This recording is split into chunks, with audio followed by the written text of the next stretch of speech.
नमस्कार मित्रांनो, कसे आहात सर्वजण? आपल्या धावपळीच्या जीवनामध्ये नक्कीच तुम्ही सुखी असाल. परंतु या धावपळीच्या जीवनामध्ये आपण कोणते असे उपाय केले पाहिजे की आपण आपले जीवन सुखी राहिलं पाहिजे, कोणतेही कष्ट आपल्या जीवनात नको. तर मित्रांनो, दर महिन्याला अमावस्या येत असते आणि या अमावस्येच्या दिवशी काय केलं पाहिजे आणि काय नाही केलं पाहिजे याची संपूर्ण माहिती आपल्याला या व्हिडिओमध्ये मिळणार आहे. त्यामुळे हा व्हिडिओ नक्की पूर्ण बघा. त्या अगोदर आपण चॅनलवर नवे असाल तर चॅनलला सबस्क्राईब करा आणि व्हिडिओ नक्की शेअर करा. कारण आपलं मराठी चॅनल आहे आणि मराठी माणसाला आपणच प्रतिसाद देऊ शकता. तर चला व्हिडिओला सुरुवात करूया.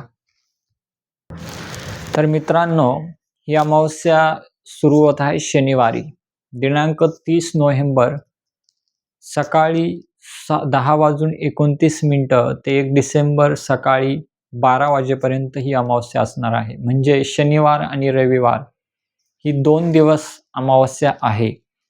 तर या अमावस्येच्या दिवशी आपण काय केलं पाहिजे जेणेकरून आपलं जीवन सुखमय झालं पाहिजे? तर त्यासाठी शास्त्रामध्ये एक उपाय सांगितलेला आहे, ते म्हणजे पितृदेवताला प्रसन्न करणं. पितृदेवताला कसं प्रसन्न करणार? तर शास्त्रामध्ये असं सांगितले आहे की अमावस्येच्या दिवशी आपण ब्रह्ममुहूर्तावर उठून आपलं स्नान आदी जे कार्य आहेत ते पूर्ण करून आपण एक स्वच्छ आसनावर बसायचं आहे. त्यानंतर एक तांब्याची कळशी घ्यायची आहे, त्यामध्ये थोडं गंगाजल आणि पाणी टाकायचं आहे.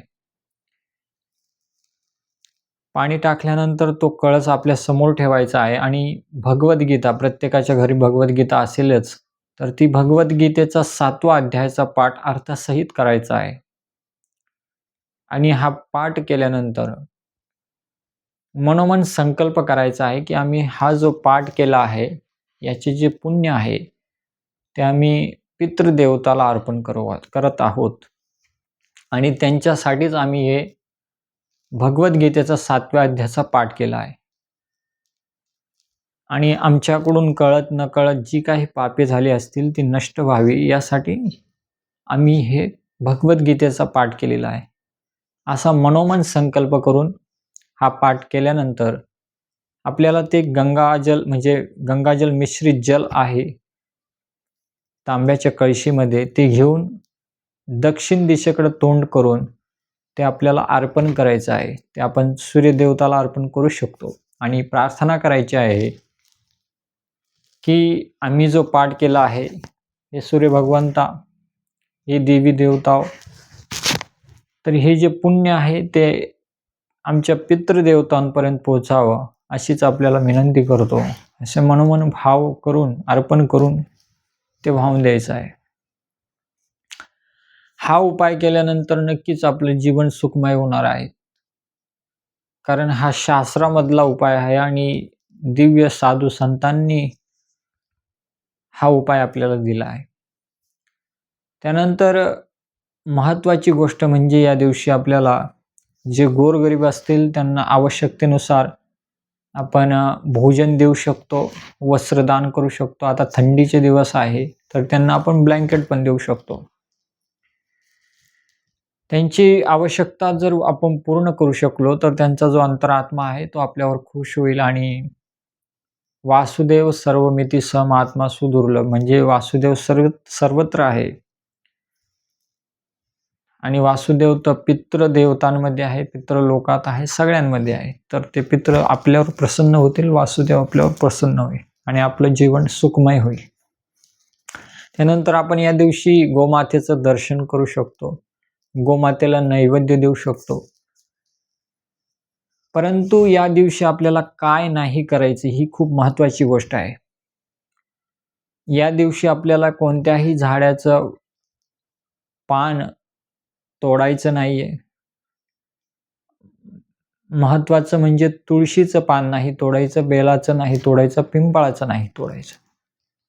शास्त्रामध्ये जर आपण कोणत्याही झाडाचं पान तोडलं तर आपल्याला ब्रह्महत्येचं पाप लागतं. कारण ग्रह नक्षत्र सगळे बदलून गेलेले असतात. शास्त्रामध्ये याविषयी खूप सखोल माहिती आहे, यावर आपण नक्कीच व्हिडिओ बनवू. परंतु शॉर्टमध्ये एवढंच सांगतो की अमावस्येच्या दिवशी आपल्याला कोणत्याही प्रकारची हानी झाडाला पोहोचू द्यायची नाही. आणि दुसरं म्हणजे महत्त्वाचं म्हणजे या दिवशी आपल्याला कोणतंही शुभ कार्य याचा आरंभ करायचा नाहीये. गाडी घेणं, वैवाहिक कार्य जे पण असेल शुभ कार्य ते या दिवशी करायचं नाही. अमावस्येच्या दिवशी करायचं नाही. अमावस्येच्या दिवशी रात्री कुठेही प्रवास करू नये. अमावस्येच्या दिवशी तामसी भोजन करू नये. कारण याच दिवशी अनेक तामसी प्रेत आत्माए शक्तिशाली होत असतात आणि आपल्याला हानी पोहोचू शकतात. त्यामुळे रात्री कुठेही प्रवास करू नये. तामसी भोजन करू नये. मद्यपान अनेक तामसी भोजन आहेत ते अजिबात करू नये. नाहीतर आपलं जीवन उद्ध्वस्त होऊ शकतं आणि आपण समाजात बघतो या गोष्टी खूप होत आहेत. म्हणून शास्त्राने आपल्याला खूप काही गोष्टी आधीच सांगून दिलेल्या आहे, सतर्क केलेलं आहे. सतर्क होणं न होणं आपल्या हातची गोष्ट आहे. तर हा अमावस्याचा जो दिवस आहे तो पितृलोकामध्ये या दिवशी सकाळ असते. आपल्या कलिकाळामध्ये म्हणजे आपल्या युग वर्षामध्ये आपल्या इथे जो एक महिना असतो 30 दिवसाचा, तर पितृलोकामध्ये 1 दिवस मानला जातो. म्हणजे इथले पृथ्वीवरचे 12 वर्ष तिथले 12 दिवस मानले जातात. ही माहिती सगळी शास्त्रामधली आहे. त्रिकाल ज्ञानी महापुरुषांनी हे सगळं लिहून ठेवलेलं आहे.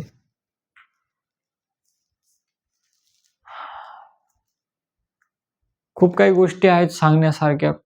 जितकं हिंदू धर्मामध्ये माहिती आहे तितकी कोणत्याच धर्मामध्ये नाही. जर आपल्याला ही माहिती खूप आवडली असेल तर नक्की शेअर करा. काही संशय असेल तर कमेंट करा आणि व्हिडिओला नक्कीच शेअर करा. आत्तापुरतं एवढेच. जय हिंद, जय भारत.